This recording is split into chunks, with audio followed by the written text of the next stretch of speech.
Hello everyone, कैसे हैं आप सब? आई होप आप सब अच्छे होंगे।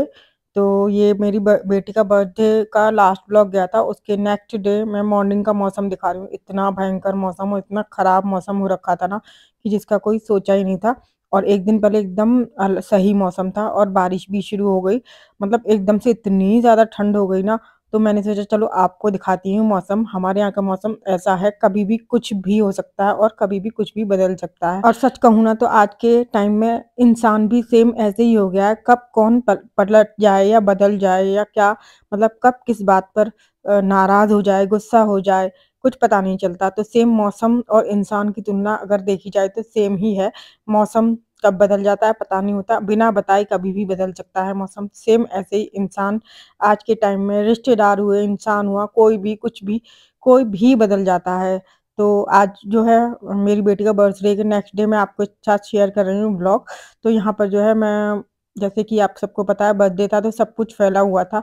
तो इसलिए मैंने सोचा चलो साथ के साथ समेट देती हूँ, क्योंकि फिर ना फिर ये हो जाता है जब रेस्ट में आ जाती है बॉडी, तो फिर नहीं करता, मन करता काम करने का। तो फिर मौसम तो ख़राब था ही, तो मैंने सोचा चलो घर के अंदर का काम निपटा लेते हैं। तो यहाँ पर जो है जितने भी मेरे वाइट वाले जो कवर थे वो सब मैंने साथ के साथ वॉश करने के लिए डाल दिए हैं, ताकि मैं उनको साफ कर। और मैंने मैंने जो है लास्ट टाइम ही वॉश किए थे वो वाइट कवर। तो फिर मैंने सोचा चलो जब मेरा बेटे का बर्थडे हो जाएगा तब मैं उनको वॉश करूँगी। तो यहाँ पर जो है मैंने वॉश करने के लिए डाल दी, पर वॉश नहीं किए क्योंकि थर्सडे था उस दिन, जिस दिन मतलब नेक्स्ट डे था। तो थर्सडे की वजह से मैंने वॉश नहीं किए। थर्सडे को हम लोग कपड़े नहीं धोते हैं। लेकिन मैंने मशीन में डाल दिए हैं कि जब भी मशीन लगेगी तो सबसे पहले सोफ़े के कवर धुलेंगे। तो इस तरह से मैं कर देती हूँ। और आज मौसम भी थोड़ा ख़राब था तो इस वजह से मैंने मतलब धोए नहीं, जब धूप निकलेगी जब भी धुलेंगे। तो यहाँ पर जो है मेरा काम चल रहा है और इसी तरह से मैंने, और आज मैं ना मॉर्निंग में ही नहा ली थी, क्योंकि मौसम मुझे ऐसा लग रहा था कि शायद ख़राब रहेगा। तो इस वजह से मैं मॉर्निंग में ही नहा ली थी। नहीं तो होता क्या है कि मैं 10-11 बजे तक नहाती हूँ। तो यहाँ पर मैं दिखाने लगी थी कि कुछ सामान मैंने लगा दिए हैं, कुछ रह गए हैं क्रॉकरी के, क्योंकि देखो डेली यूज़ में तो ये सारी चीज़ें यूज़ नहीं होती हैं। जब कोई मेहमान आते हैं तभी हम इन सब चीज़ों को यूज़ करती हूँ। और मेरे को तो ना वैसे ना काँच की क्रॉकरी बहुत ज़्यादा पसंद है, मतलब यूज़ करना, लगाना। तो जब भी कोई मेहमान आता है ना तो मैं कोशिश करती हूँ कि काँच के ही लगाऊँ। और तो इस तरह से मैंने ड्राइंग रूम को इतना सेट कर दिया कि मतलब कोई आ जाए ना तो बुरा ना लगे। इस तरह से बैठ जाए, और झाड़ू पोछा दीदी करेंगी तो इसलिए अपने हिस्से का काम मैंने कर रखा था। और उसके बाद जो है मैं मिल रही हूँ नेक्स्ट डे, मतलब कि ये सकट वाले दिन का व्लॉग है।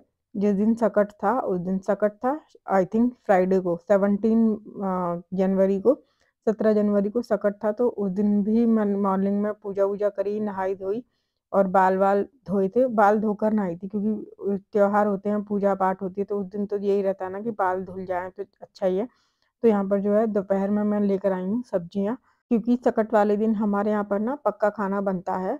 मतलब पूड़ी, सब्जी जो भी बनाना चाहो वो बना लो, लेकिन बनता पक्का खाना है। मतलब रोटी सब्जी वाला खाना नहीं बनता है। तो और साथ में बनता है तिलकुट। तिलकुट में क्या होता है, तिल का आप कुछ भी मिनस कर दे सकते हो अपनी सासू माँ को। तो इसी तरह हमारे यहाँ होता है। तो आज शाम में क्या बनाऊँगी, क्या करूँगी वो तो मुझे नहीं पता, लेकिन आगे जाके आपके साथ शेयर ज़रूर करूँगी जो भी मैं बनाऊँगी, जो भी करूँगी। तो यहाँ पर जो है गाजर लेकर आई थी, 2 ढाई किलो गाजर। और आजकल ना गाजर बहुत ही अच्छी आ रही है, मतलब लाल-लाल गाजर, गाजर के हलवे वाली। फिलहाल ये मैं गाजर के हलवे के लिए नहीं लेकर आई थी, ये मैं लेकर आई थी जूस के लिए। आँवला वगैरह ये सब चीज़ें, इन सब का जूस निकालो तो इन दिनों बहुत अच्छा रहता है और फ़ायदेमंद भी होता है। तो जूस के लिए मैं लेकर आई थी ये गाजर और आँवला और चुकंदर और काशी फल। काशी फल मैं बनाऊँगी, मैं सोच रही थी कि कद्दू बना लूँ शाम को, ताकि पहाड़ी कद्दू जो होता है ना वो पूड़ी के साथ बहुत अच्छा लगता है। तो देखते हैं मैं क्या बनाती हूँ। और कुछ फ्रूट्स भी लिए थे, तो इनको सबको अपनी-अपनी जगह लगा रही हूँ, ताकि मतलब सही से सेट हो जाए, जगह बन जाए, क्योंकि किचन मेरी थोड़ी-सी छोटी है। तो इस वजह से थोड़ा-सा रहता है कि बस साथ के साथ सब चीज़ें लगा दूँ। जब हम साथ के साथ लगा देते हैं तो फिर ये काम ज़्यादा फैला हुआ नहीं लगता, फिर लगता है कि बस सब समेट गया। अच्छे और समय पर सब चीज़ें करो तो सही भी रहता है।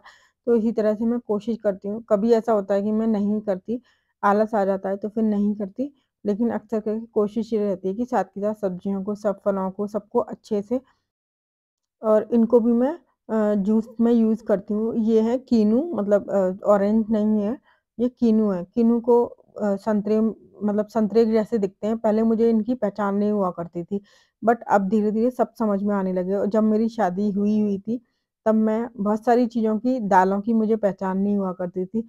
तो समय सब कुछ सिखा देता है, मतलब सीख जाते हैं हम धीरे-धीरे, धीरे-धीरे बहुत सारी चीज़ें सीख जाते हैं।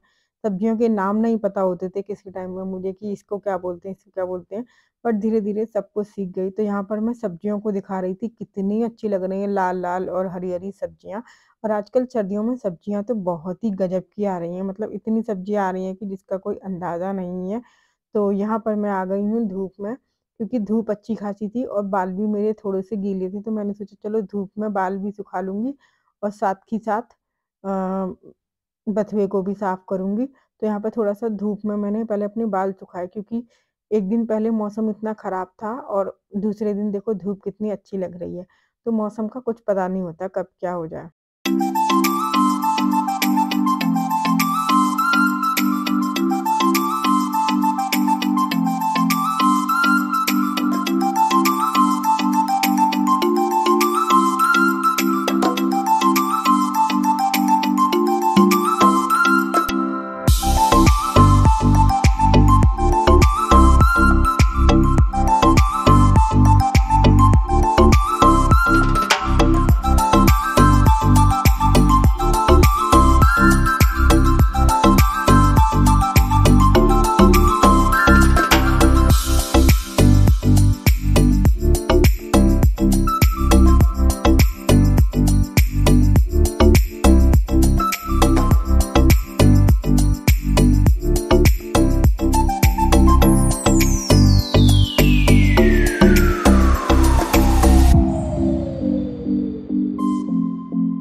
और अभी जो है शाम का टाइम हो रहा है, तो शाम के खाने की तैयारी करूँगी। तो यहाँ पर मैं छौंक रही हूँ कद्दू की सब्ज़ी। कद्दू वैसे मेथी में छौंका जाता है, लेकिन मेरे बच्चे नहीं खाएँगे, तो इसलिए मैं जीरे में ही छौंक रही हूँ। और बच्चों को, मेरी बेटी को तो मीठा बहुत पसंद है कद्दू, तो यहाँ पर जो है कद्दू बना रही हूँ। सिंपल वे में बनाऊँगी, कुछ भी ज़्यादा झमेला वाला काम नहीं करूँगी। और पूरी के साथ ना कद्दू बहुत अच्छा लगता है, तो मैंने सोचा चलो आज कद्दू ही बनाते हैं। और ये वाला ना पहाड़ी कद्दू है, मतलब हरा छिलके सहित आता है ये वाला कद्दू। इसको बनाओ ना तो बहुत अच्छा बनता है। जो पीला वाला कद्दू होता है उसका थोड़ा छिलका कड़ा-सा होता है, वो पकता भी नहीं है जल्दी से, और ये वाला एकदम पक जाता है, बहुत बढ़िया बनता है ये। कभी आप ट्राई करके देखिएगा। सिंपल, और हरी मिर्च, टमाटर डालूँगी इसमें। टमाटर थोड़ा-सा पक जाएगा जब डालूँगी, तो थोड़ा-सा खट्टा-मीठा अच्छा लगता है। तो यहाँ पर जो है मैंने अपनी थाली लगा ली है भोग की पूजा के लिए। तो पूजा में मैंने पूजा करी, उसके बाद साढ़े 9 पौने 10 तक चाँद निकला। तो यहाँ पर मेरी थाली में है आज कद्दू की सब्ज़ी और आलू की सब्ज़ी, आलू मटर की सब्ज़ी और बथुए का रायता और बथुए की पूड़ी, और साथ में है तिलकुट। तो आप लोग भी आ जाइए, आप लोग भी खा लीजिए। आई होप कि आपको व्लॉग अच्छा लगा हो। अगर व्लॉग में कुछ भी अच्छा लगा हो, कुछ भी पसंद आया हो, तो प्लीज़ लाइक करिएगा। चैनल पर नए हैं तो सब्सक्राइब ज़रूर करिएगा। और थाली कैसी लग रही है आप लोग भी बताइएगा। तो फिर मिलते हैं एक नए और इंटरेस्टिंग वीडियो के साथ, तब तक के लिए बाय बाय।